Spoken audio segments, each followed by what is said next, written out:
инкинлэн Мод бих будагч бодис аа их модоо үйлдвэрлэж байгаа байхгүй юу?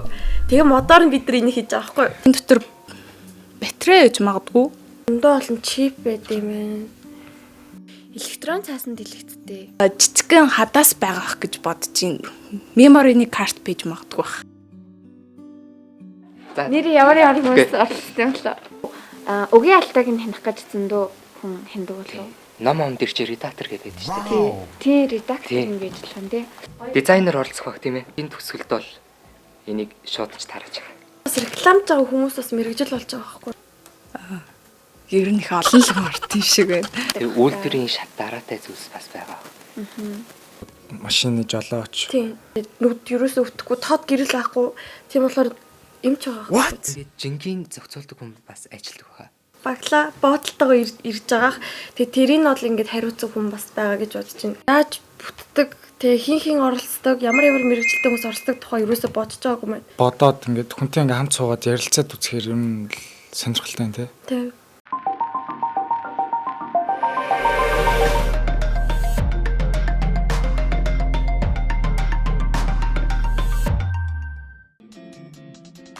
Зөвхөн нэг сонирн байлаа гэж одоо энэ бүтээгдэхүүн одоо маш олон хүн оролцсон байгаа тийм.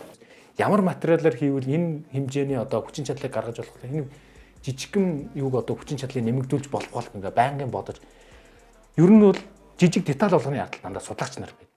За зураг байна, зурагчийн ажилласан байна. Өдөө бүр ингээд нэрээ ярих юм бол энэ дэр бичиг бичсэн байна тийм. Энийг бичдэг болохын тулд тэр баг ингээ багш ажилласан байгаа. Тэр хүнээс бичиж зурсан байгаа. Боловсролын ингээ бүх үе шатын дээр ажилласан байгаа. Одоо энэ ингээд гарт барихад эвтэйхэн гэдэг нөгөө судалгаанууд бас явж шүү дээ. Нөгөө хэрэглээ талаас Бүх юмнууд нь ажилласан байгаа гэдэг ингээд диктал болгон дээр үл ингээд маш олон мэрэгчлүүд ажилласан байгаа.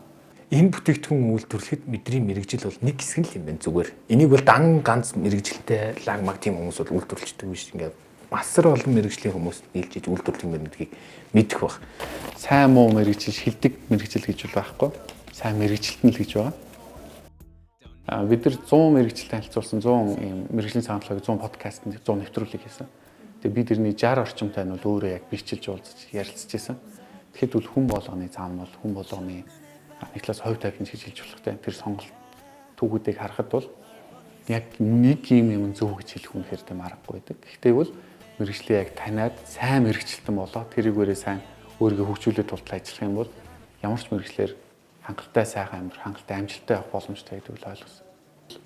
Маань сурагчид бол маш цөөхөн мэрэгжил мэддэг. Одоо ингээд хэрвээ яг нэг үзий суужаад өнөр маань мэддэг мэрэгчлүүдэд нэрлэж юм бол 30-аас нэг хэтрэхгүй байхаа. Яг нэрийн сонссноо нэрлэх юм бол нэг арай нэмэгдэж магадгүй. Хоёлаа нэрж үзэх үү? Очвол яриа хөрхөлөвт. Цахилгааны инженер, механикийн инженер, Жүжигчин, дуучин, бүжигчин, уул уурхай инженер, геотехнологийн инженер, багш эмч цагдаа. За чи юу хуулийг 15 15 нөөж байгаа. За IT инженер, тэнгуүтэн нисхийн инженер, механик инженер, уул уурхай инженер, барилгын инженер шүү юу гэвэл архитектур, Тий. Тэгээд зурлаач юм байж болно. Мужаан зураглаад. За зураач. Тий. Гэрэл түүлэгч, Тий. найруулагч. Лам тэгээ улсын хурлын гишүүд байна. улсын хурлын гишүүч мэрэгчлээ авахгүй. Тийм. Цагдаагийн дислэгч эдэр нь мэрэгжилтэй What? Угу цагдаа ерөнхийл ерөнхийлөгч мэрэгжилтэй мөр ерөнхийлөгч гişүүн бас мөн өгч. Гэхдээ яг нэг хэдэн мэрэгчлэл гацчлаа шүү дээ. Энэ мэддэг гэж боддог мэрэгчлүүдийг хадгалаад маш өрөөсгөл, маш дутуу ойлголттой байдаг. За жишээлх юм бол нийтлэг байдлыг ойлголт бол одоо юу гэдгийг нийгмийн ухаандаа сайн болж юм уу те. Одоо хуульч эрх зүйч болдог гэдэг нэг юм нийтлэг ойлголт байдаг. Бидний үед байсан. Тоондоо сайн бол эдийн засагч гэдэг юм те. Бизнес банк санхүүгийн юм авдаг гэдэг. Ийм хязгаарлагдмал уламжлалтай ойлголттой. Дээрээс нь тухайн хүүхэд яг тэр сонгосон мэрэгжил одоо юу гэдгийг энэ гоё мэрэгжил гэж бодож байгаа мэрэгжлийн тухай буруу ойлголттой байгаа гэдэг. Эрх зүйч гэдэг яриаддаг. Тэгвэл эрх зүйч яг ажлын талбар дээр юу хийдэг юм бэ гэхлээр бол мэдэх хүн байхгүй. Хууль гэдэг юм, өмгөөлөл гэдэг юм нэт яриад иж болно.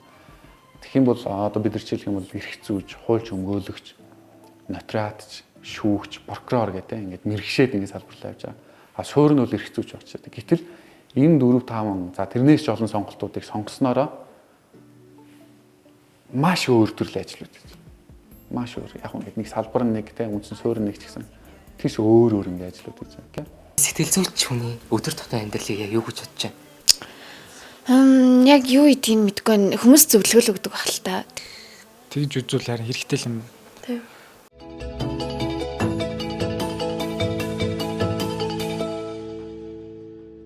За сэтгүүлч гэдэг тэгэхээр хүмүүс бол нөгөө телевизийн зөвхөн хөтлөгчөөр юм уу эсвэл нэвтрүүлэгчээр төсөөлдөг баг ч тийм мэдээний. Гэтэл маш олон салбарууд тэр дотор. Тэгэхээр энийг ялгаж таньж мэдэх нь мэргэжил сонголтын бол хамгийн чухал зүйл. Тэгэхээр бид нар яах хэрэгтэй вэ гэхээр бүх юмд сониуч бай гэж байгаа. Яагаад сониуч байх хэрэгтэй юм?